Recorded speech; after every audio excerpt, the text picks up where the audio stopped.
All right, party people, let's go over the test. It's been a minute, right? It's been almost a week. Um,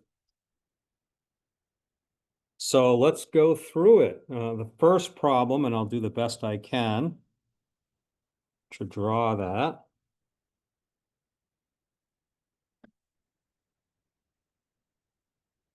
And let's see, this is 2, 4, 8. The units here are in milliseconds. This goes up to 40 volts, and it was a 0.5 microfarad capacitor. So whenever you're trying to draw plots, what I talked about doing this for practice is go ahead and make sure you specify your time intervals, right? So we're going to set up a table.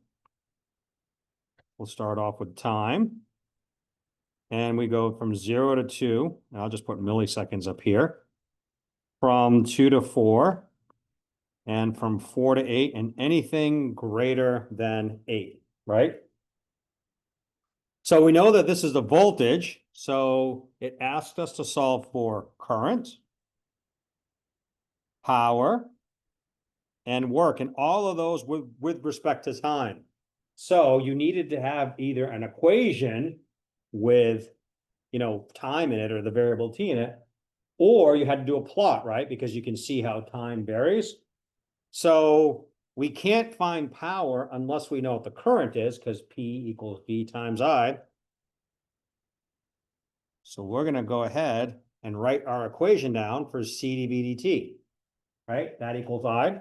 And what I again suggested is go ahead and just first solve for dV dt. Don't solve for current, just solve for dV dt, which is the slope of the line. So the slope of the line here is the change in y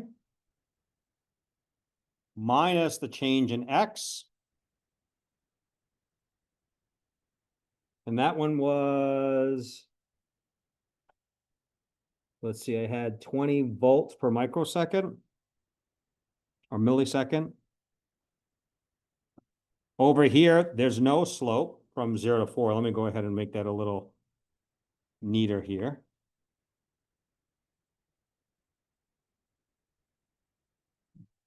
Zero. And over here, it is 0 minus 40 divided by 8 minus 4, which is negative 10, right? Volts per millisecond. And over here, everything is greater than 0. So now I'm ready to solve for I of t, which is C dV dt, which just means 20 volts per microsecond or millisecond times 0.5 microfarad. What do you get? So milliseconds, and I'll just show you how to do the math because I like doing the math this way. 20 volts over 1 times 10 to the 3 minus, right? Times 0.5 times 10 to the minus 6. The negative 3 goes away, and what I'm left with is negative 3. So I have 0.5 times 20, or 10 times 10 to the minus 3, right? So this is going to be equal to 10 milliamps. This is 0 milliamps. This is going to be negative 20 milliamps, right? Because it's 0.5. And this is 0. So at this point, I now have enough information, and I'm going to draw my current directly above. So my current, anything before 0, we don't know what it was. We'll just assume it's 0. So it's going to jump up instantly to 10 milliamps and stay fixed the entire time until we get to 2. Then we drop down to 0. And we stay there till 4 until we drop down and go to, I'll just write minus 20 over here. And that stays all the way until we get to 8. 4, 2. That's what our current waveform looked like. Okay. And now to solve for P of T, I just would multiply. So you can either look at the plot and just do the points, or you can just do the multiplication. I like to look at both. So I look at the plot to see what I am. I know my power at the beginning is 0, and then it ramps up to 10 milli times 40 volts, right? Which is 40 times 10 to the minus 3, or 0.4 watts, right? Over here, it's 0. And power can change instantaneously in a capacitor, right? Because the current can change instantaneously. So what I see over here is I've got a current, negative 20 milliamps times 40 volts, which is negative 800. So it starts out at 0.8 watts and then goes to 0 and then stays 0 the whole time. So I'll put my power over here. Here's P of T. Start at 0, work my way up until I hit 0.4. Then there's no charging or discharging. So I'm flat until I get to 8 milliseconds, and then I drop down all the way to, should put negative 8, and then ramp down to 0 there. Okay. Now to do the work one, you really need to go ahead and look at the curve, right? Because we don't have an equation to actually look at other than to integrate the power. But if I look at the curve, I can see that I start out at 0 watts, and then I work my way. How do I calculate what the area is going to be at 2 milliseconds? It's a right triangle, 1/2 the base times the height. Remember that from geometry? So it's going to be 1/2 the base, 2 milliseconds, times the height, 0.4, and that equals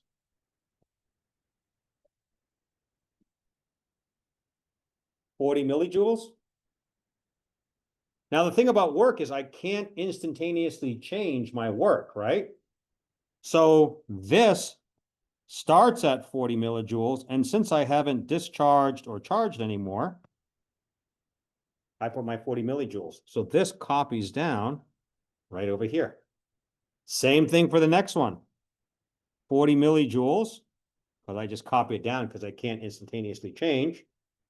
And now I got to calculate what it's going to be. So that's going to go to 1/2 the base, which is 4 millisecond, times the height, which is minus 0.8. And that is what the area is taken away, right? But I started with 40 millijoules, right? Stored energy. So it has to be the 40 plus whatever the area, the negative area changes there. And that works out to 0. And my work of T looks like this.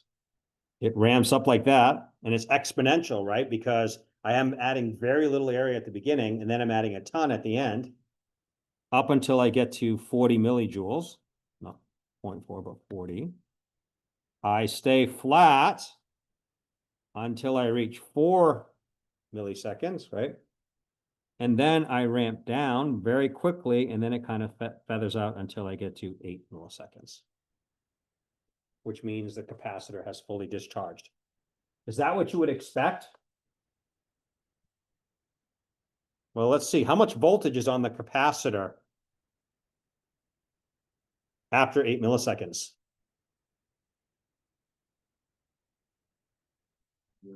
0. So how much energy would be stored on the capacitor if it's at 0 volts? None, right? There are no electrons there. So there is no potential difference across that one. So that's a way to check your work. Question on that, on this problem? Because I would say from my perspective, a lot of people struggled with how to get started with this. We did go over this in class in pretty good detail, I thought, but maybe it was too far removed from the beginning of the semester or from when we actually presented the material to actually be able to draw the plots. Because I thought when we did this in class, everybody was pretty comfortable doing it, but it seemed like when we got to the test, like people were trying to write equations, which you could do, but we can just do this graphically. It's much easier to do it graphically. Yeah, I thought you were looking for functions. That's okay. But the problem is VC of t is going to be a very difficult one to write, right? From 0 to 2 milliseconds, you have to figure out what the equation is, right? Y equals mx plus b. So m is the only one you have, and the slope of the line is there, so that it's actually 20 times x. I should just go 20x. So that's the equation. From 2 to 4, it's 0. From 4 to 8, it's y equals mx plus b. And now you actually have to calculate the x-intercept, right?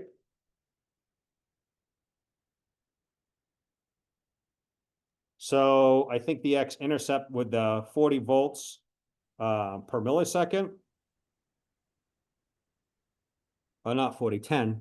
So it's going to go up to, so that should be negative 10x plus, and the x-intercept or the y-intercept, I believe is going to be 40, not 40, it's going to be 80 volts, right? So those are your equations. And I bet you if you did the derivative, right? If you took the derivative of this with respect to x, don't you get 20? Isn't that what we have right here? Don't you get 10? Isn't that what you have right there? Right. It would have worked out. Um, I, for some reason, just chose to integrate Well, how could for you integrate it VT. if you didn't have the equations?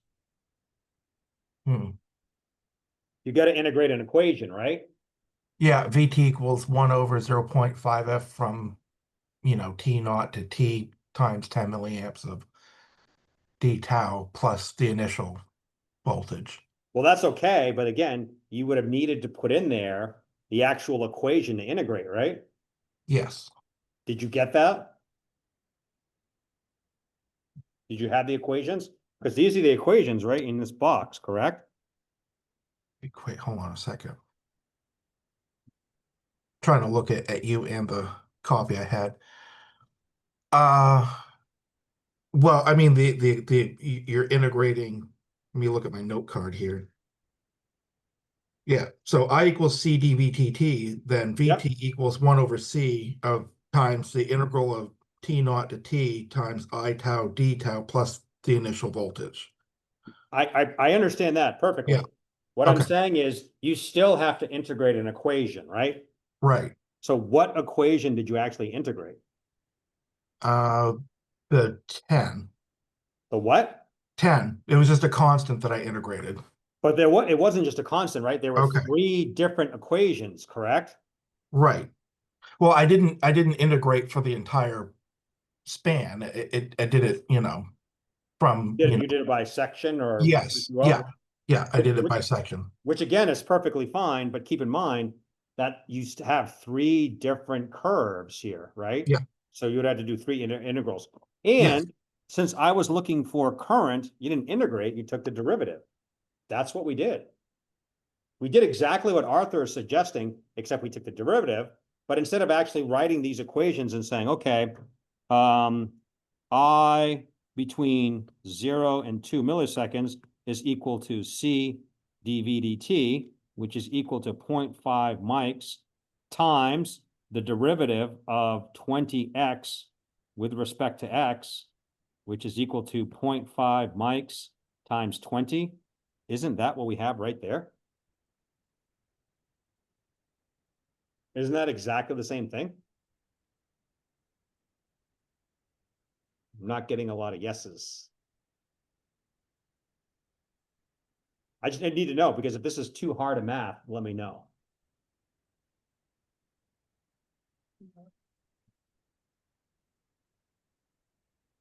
Is this, because what I'm trying to do is I'm trying not to do a ton of calculus in this class. That's why if you look at these curves, I just calculated slopes of lines. I just calculated areas under curves, 1/2 the base times the height. Did I actually do an integral there? Not at all. So the nice thing about doing it graphically is it gives you a better understanding, like, okay, what's happening? And the best part about graphically, there's no voltage on the capacitor. How much energy should be stored in the capacitor if there's no voltage across it? Shouldn't be any. So you can actually see that graphically, where it's much harder if you're going to write equations to do it. But you would certainly get the exact same results. We just proved it for one, but you can check it on all of them. It works exactly the same. Everybody's very quiet. Was this too hard of a problem? Oh, the math isn't hard. It's just, I don't think I had a, I'm trying to pull up something because I did have a question. I'm just trying to.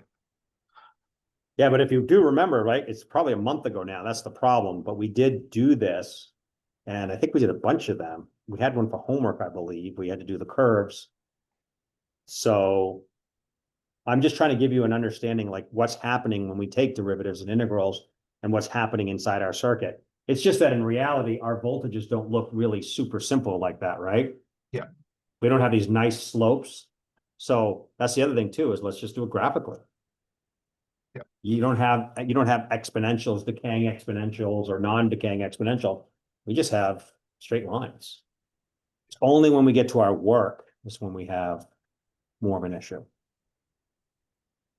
Right. See, I got the IT correct.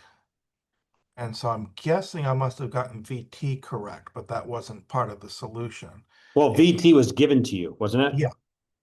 So you didn't actually have to solve for VT because it was already given to you. True. True. But oh, that's what it was. I used VT. Okay. See, I thought you were looking for power and work as functions of time. Well, I was, right? Okay. But you can do it graphically like I've got here, Right. or you could actually do that work there.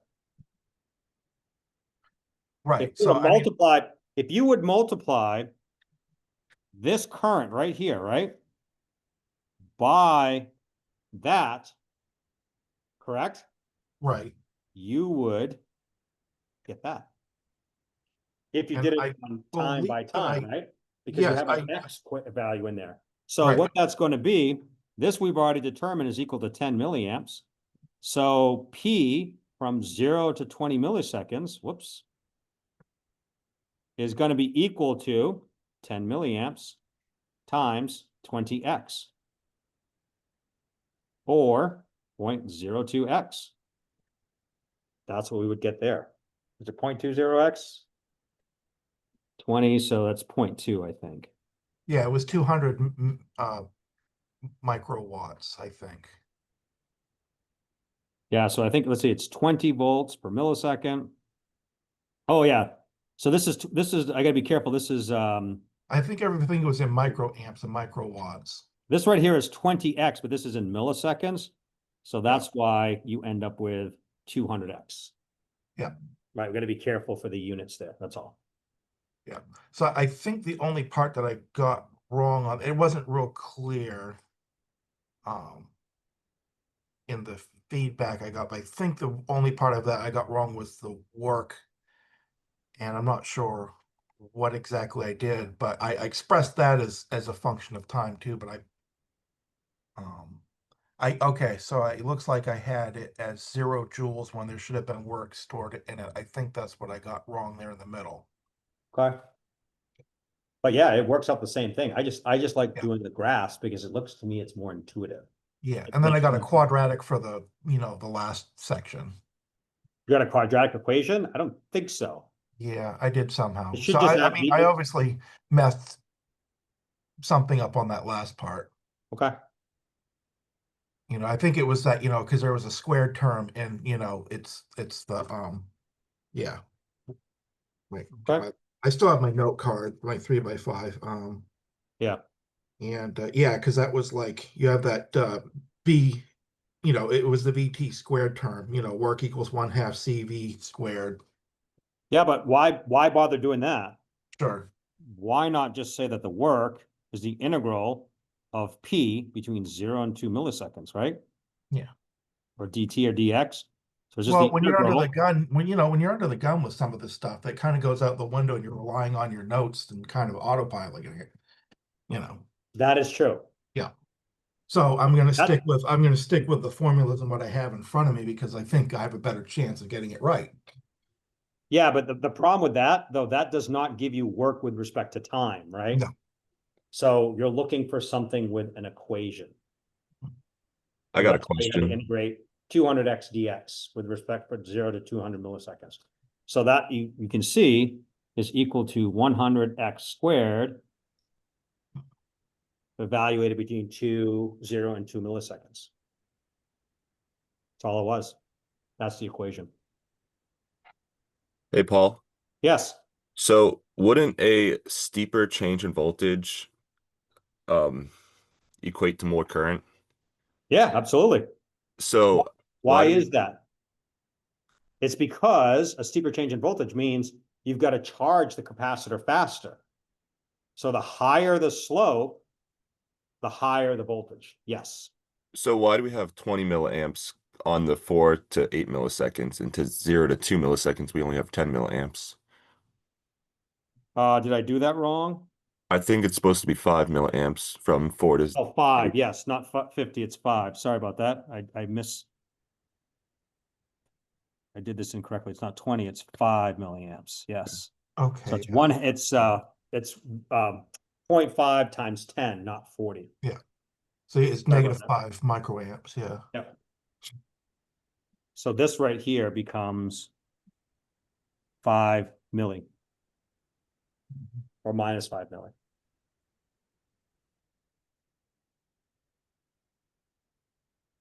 Okay, any other discussion on this problem? Like I said, this one I think was one that people struggled with the most. So just take a look, see if you understand. Ask me some questions. Next problem, most people got this one right.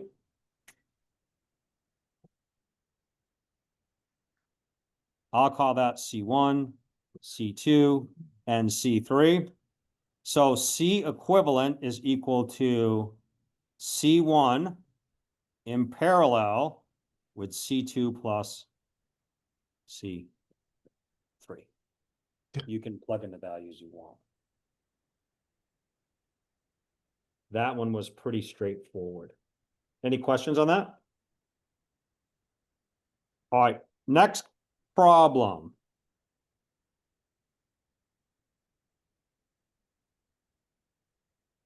Oh, that's not a resistor.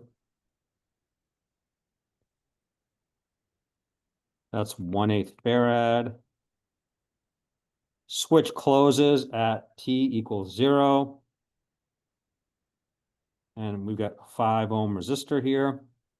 So it says, write an expression for VC of T. So this one, using our generic equation, and a bunch of people either didn't write it down on their note card correctly or just forgot what to do.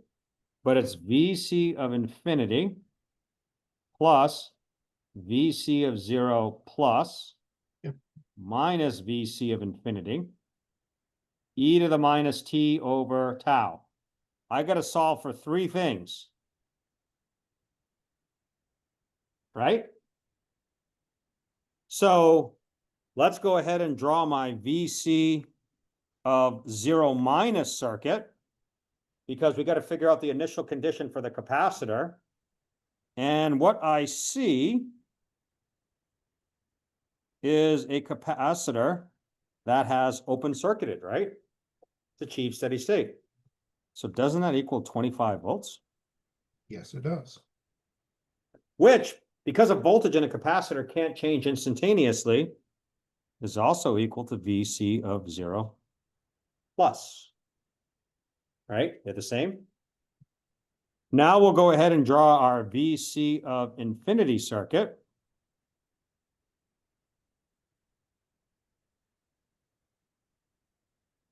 Short circuit again, but now our 5 ohm resistor is in there. Can I just use voltage divider to solve for VC of infinity? You can, but make sure you don't have a math error. Yes, that's kind of important. Not an easy one. And then the last thing I need to do is solve for tau. And since I only have independent circuits, I can turn everything off and look from the perspective of the capacitor. Isn't R equivalent equal to 20 in parallel with 5? Yep. And tau is R equivalent times my capacitor, 1/8 of a farad. Plug those into there.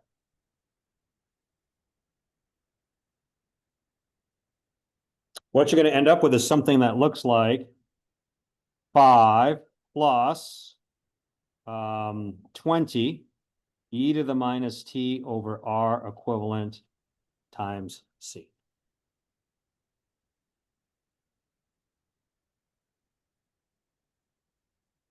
This one I was hoping everybody was going to get this 100%, but that was not the case. Why? Well, because my VC infinity for some reason became 25 times 5 over 20 plus 5 equals 8 for some reason. I don't know. Don't ask. Okay. You see why it wouldn't be, right? Well, yeah, I mean, it was, I don't, like I said, I'm not sure. That was, yeah, I don't know how that happened. Yeah, because the 25s will cancel out and you're just left with 5, right? Yeah. But again, I don't understand why that for some reason 8 just happened. Well, the 8, there is an 8 for the capacitor, and I'm wondering if somehow that creeped into your answer. I don't know. Yeah, I don't know. At this point, I'm just kind of over it and like it is what it is. Okay. Mistakes happen, right? Yeah, but that was a really stupid one. Okay. Any questions on number 3? Because that one I was hoping for 100% for everybody.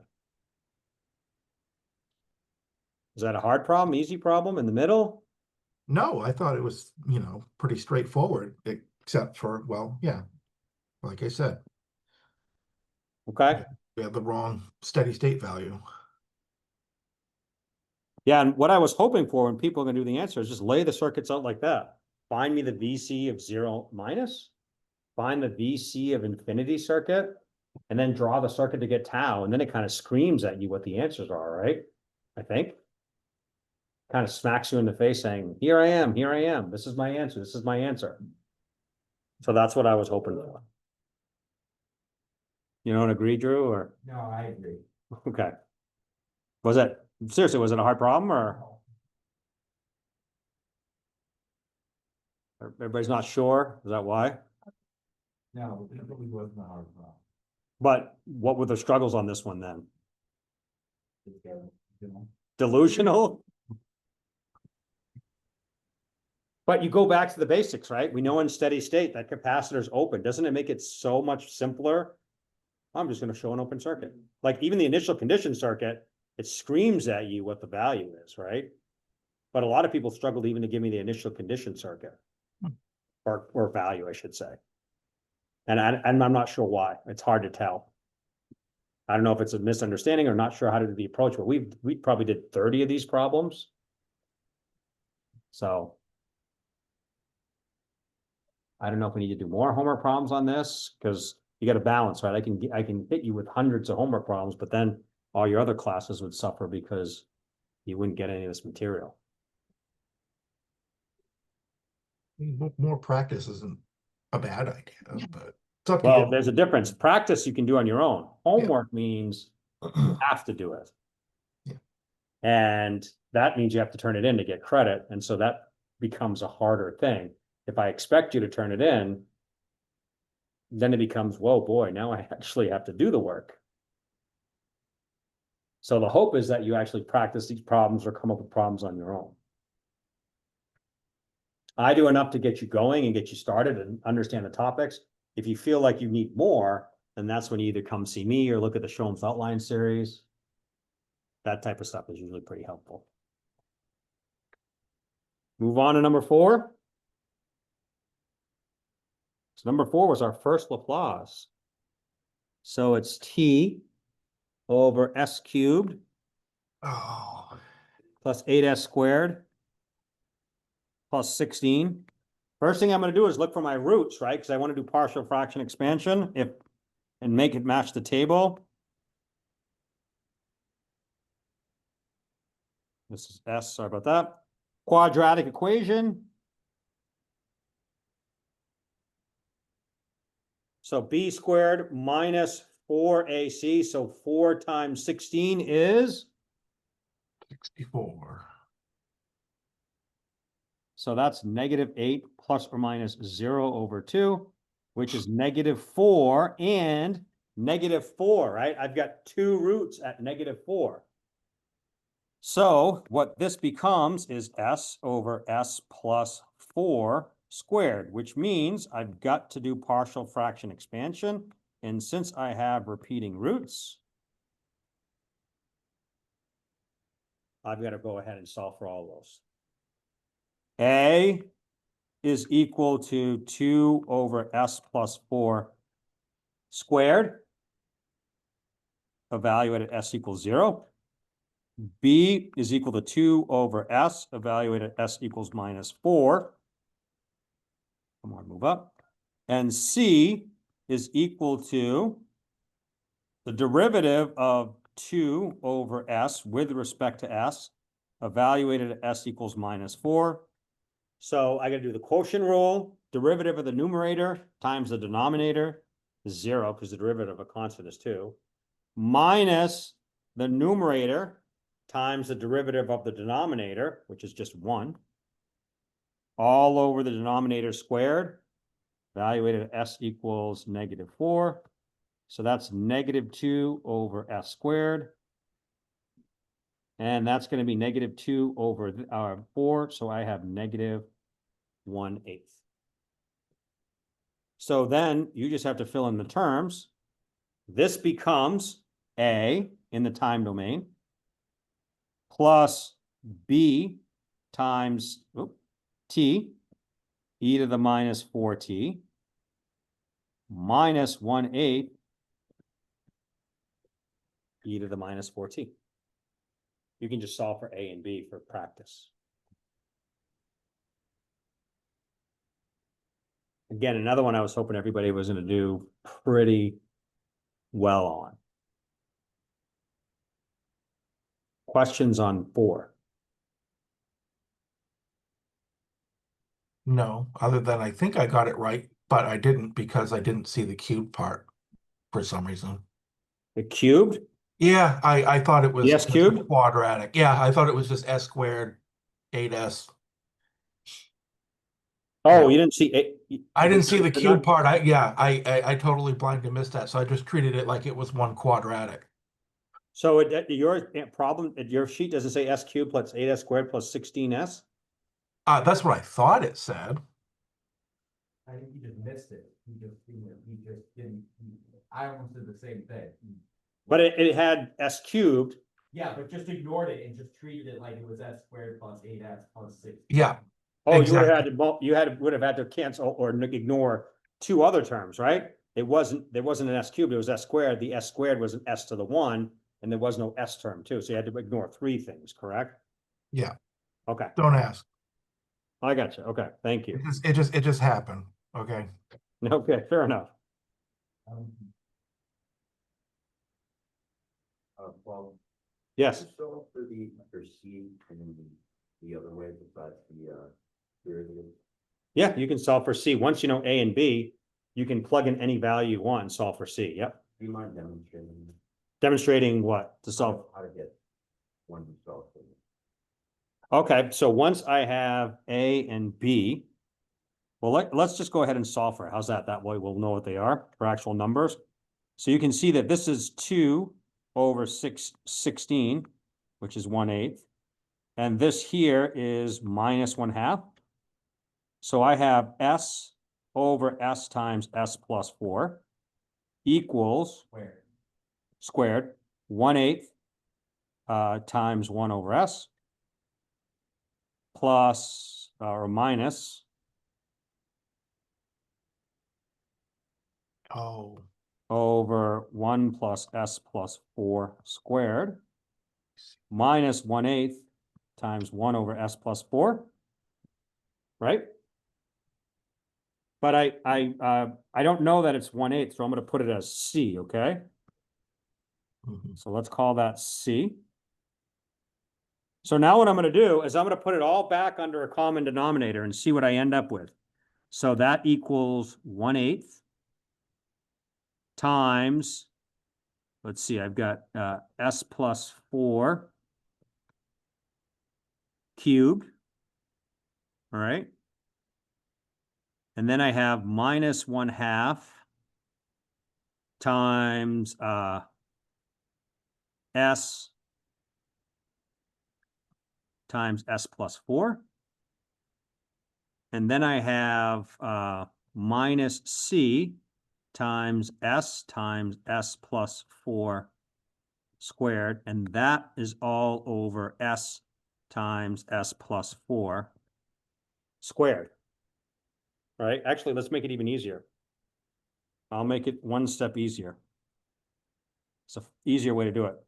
So this is going to be equal to, so I'm just going to put it over S times S plus 4 squared. So that's going to be equal to 1/8 times S plus 4 squared minus 1/2 times S minus C times S plus 4 all over S times S plus 4 squared. When I simplify this all down there, this all there, that needs to equal S. So all you need to do is solve for the coefficients where you end up with what your value of S is. So then you have to expand that, right? That becomes S squared plus 8S plus 16. So here's where it gets hard, right? This becomes S squared plus 8S plus 16 minus 1/2 S minus CS squared minus CS fourth, and all that needs to equal S. So then you have to combine all those terms, and all the coefficients that multiply just by S have to equal 1. That's why this is a lot of work, right? Prone to mistakes. But that's a step that you would do to go for C, to solve for C. Yep. Not easy, is it? But doing the derivative, as long as you're comfortable doing derivatives, right, it just drops out right here. And again, the reason why I like to do the derivative approach is it's pretty much the same as all the other steps to solve for them. We just have to take a derivative. So as long as we can take a derivative, it's the same exact approach, and the answer just comes out for us really quickly. All right, let's do number 5. S or 6 over S squared plus 2S plus 10. Very first thing I'm going to do is look for roots, right? I'm not going to do anything until I figure out what the roots are. Negative B plus or minus B squared, the square root of B squared minus 4AC all over 2A.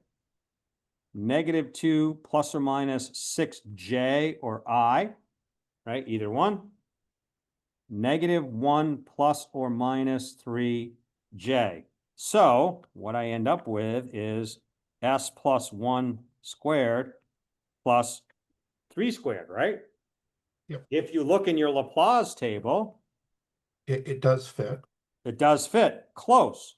In the Laplace table, e to the minus alpha t cosine of omega t looks like omega over S minus alpha squared plus omega squared, right? Yeah, just factor out a 2.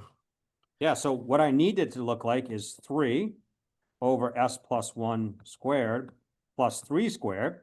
I need my 6 over here. I've got to divide by 3 because I multiplied by 3. So that's equal to 2, as Arthur mentioned. But I'm kind of showing it the long way so you can see what that looks like. So then that goes into the time domain as 2 e to the minus t cosine 3t. Or you can do like I did and panic and try to do partial fraction expansion, and then because you didn't recognize that at first. Ah, so And why then can't I do partial fraction expansion on this problem? uh, well, I mean, you could, but you don't No. have to. Luke? Because it already is partially fraction expanded. Yeah. There aren't two, you don't have F1 times F2 of S here, right? True. You don't have 2 of those. You have 1. Yeah. So how can you partially fraction expand something that's already partially fraction expanded? You would end up saying, oh, that 6 over S plus 1 squared plus 3 squared equals A at an angle of theta over S plus 1 squared plus 3 squared. That just means A at an angle of theta, right? Right. Is going to be 6 at an angle of theta, and then you still have to set it up. It's the same thing. So had you tried to do it, it just yells at you, right? Do you really need to do any partial fraction expansion here? Because you Nope. know, I don't need to do any math. I know that 6 is going to be equal to A at an angle of theta. I can look at that and tell. Yeah. Like I said, I don't know. It was mostly a, oh crap, and somehow it made sense at the time. Don't ask. But yeah, I went and set up a matrix, threw it in a MATLAB, and it was like, oh yeah, your coefficients are 0 and 0 for the other ones. I'm like, and then it just as soon as I did that, it just hit me right upside. Oh wait a minute, that already matches the Laplace table. Homa. Yeah. I thought it was cosine. Sine is when you have, oh no, you're right, it's sine, yes. Yeah. Because cosine is S over there, so yeah, Yeah. this is sine. I don't have these memorized well, sorry. Well, that's okay. I'm fine with that because that means you shouldn't expect us to memorize it either. Well, that's why I gave you the table, right? You guys have the table. I don't have the table here.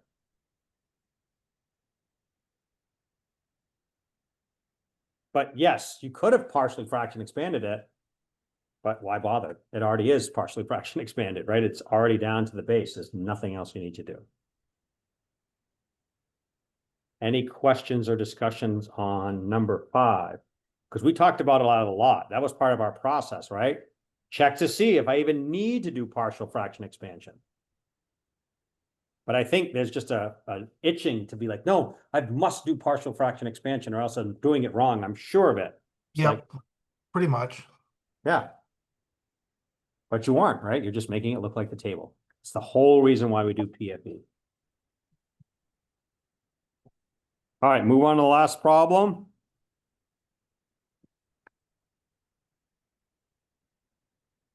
Which was the simplest circuit.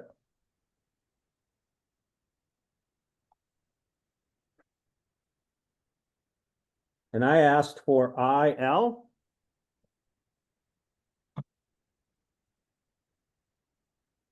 So same thing. I need IL of 0 plus. I need IL of infinity, and I need tau. IL of 0 plus is also equal to IL of 0 minus, because in inductive circuits, the current can't change instantaneously. So I'm going to draw my initial condition circuit. What does an inductor look like in steady state? Short circuit. Short circuit. So IL of 0 minus, which is IL of 0 plus, is equal to 5 divided by 10, or half an amp. Yep. right? Right. And did I have the switch opening or closing? You didn't have any switch. That's why I had to ask you. Oh, if we okay, could so sorry, assume- so That's that's why I IL asked- infinity, Yeah, right? So Yeah, that's- IL of 0, so this is the IL of infinity, whoops. yeah. That's why I had to ask you if we should assume that, you know, when this kicked off, that there was no current. So IL of 0 is basically the minus circuit, which is equal to IL of 0 plus, just looks like this. There's no current source, and there's no power supply. So IL of 0 minus, which equals IL of 0 plus, is equal to 0 amps. And tau, you don't even have to draw the circuit, is L over R, 10 over 2. Yeah. Is it L over R or R over L? I always forget the two. So it's 5 seconds. Yep. So plug those and this into our IL of t equals IL of infinity plus IL of 0 minus IL of infinity e to the minus t over tau. Wait, R over L or L over R? It's L over R. It's L over R. Yeah, that's what I thought. I wrote it down. Right there, sure. So it's 2 divided by 10. Thank you. Yeah, but it is in the denominator of the e to the negative t over tau, so it does become negative 5t. Right. But you could have left it as e to the negative t over tau. So that one would have just been a little easier if there was the little switch and you just put a little blurb in there that, you know, the switch closes at, you know, T0 plus. That's all. Okay. Gotcha. Because we had to, you know, it was like, well, I could assume. That's why I asked you. I was like, should we just assume that, or, you know, because we Yeah, don't we're know, just- we don't know. But that could have been operating there for 1,000 years for all we know. Well, that's generally, if you don't see a switch, I'm saying that time t equals 0, you just flip the switch, the circuit on. Yeah. So at that point, nothing is charged if you don't have a switch in there. Yeah. That's It would just help to be, you know, explicit in that. sure. That's all. That's it for test 2. Are you happy with your results? In the middle? What would the equation? The final equation, right here. Is that what you mean? Yeah. Just plug in the numbers. Oh, Just again, go back to that generic equation and plug in your numbers. Yeah. Moving forward though, right, with the chapter 6 material, we actually won't have to memorize these equations. Because we'll just memorize how to do circuit analysis in the Laplace domain. All right, any further questions Hmm. on the test, life in general?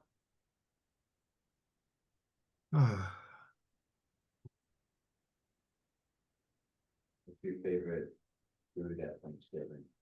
Oh, mine. So the question is, what's my favorite food at Thanksgiving? My absolute favorite, because I never have it, other than like, you know, holiday meals, is stuffing. Really? More than turkey, more than mashed potatoes, more than, like, I don't usually eat, I know that they have the, what is it, the bean casserole one with the French onion stuff on it. I usually don't eat that stuff because that doesn't, it's got a lot of extra crap in it, and I know the stuffing does, but I feel like the stuffing has a little bit less because it's bread with some seasonings and a little bit of water and butter. So I feel like I try to stay away from, you know, that stuff. And when we have Thanksgiving at our house, if this is just my family, we do stuff try to do it as healthy as possible. So the mashed potatoes have a little bit of milk in it, and that's it. And then the kids can decide what they want to put on it. Like we'll have green beans, but just green beans, like stir-fried green beans, not actually all fancied up.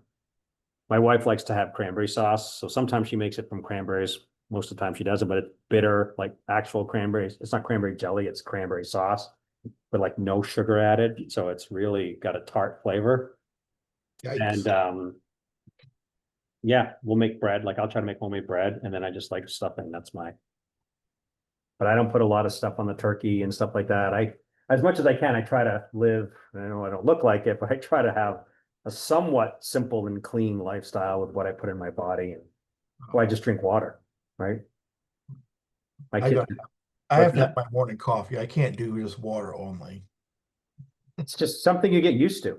If you would have asked me 3 years ago, what are you having? I'd have a Diet Coke for my wake up.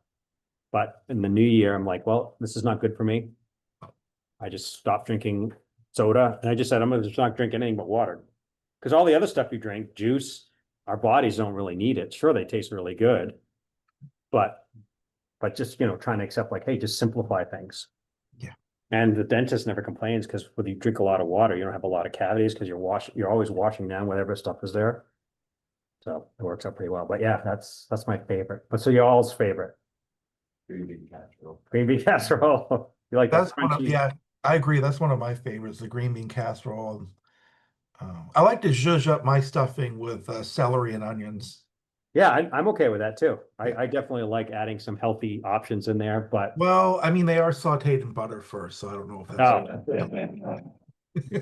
maybe not so healthy. Yeah, you probably if you're looking for health food, don't show up at my house for Thanksgiving. It is there's pounds of butter involved, and Yeah. yeah, there's probably like 2 sticks of butter underneath this turkey skin alone.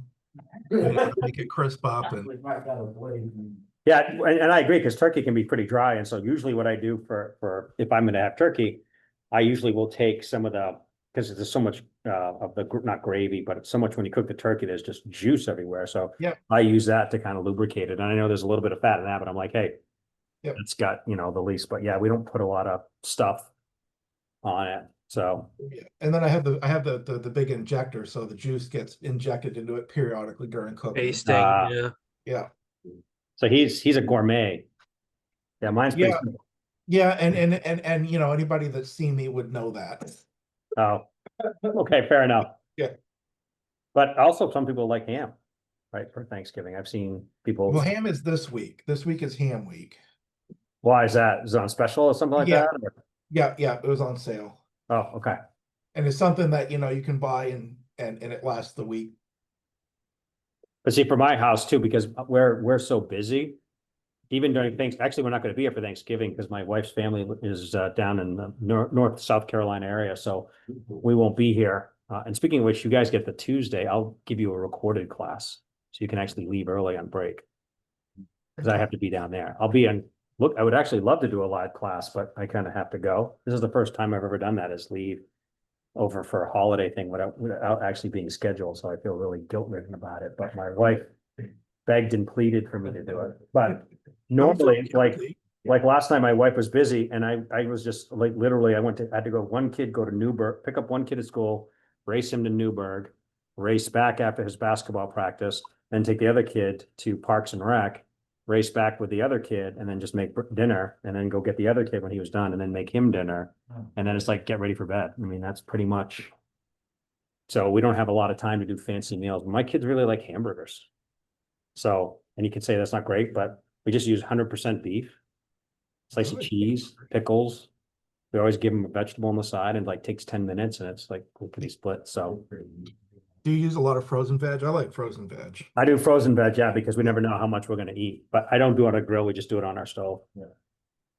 And both my kids are like picky eaters, but they just because you got to get low. I like pickles though.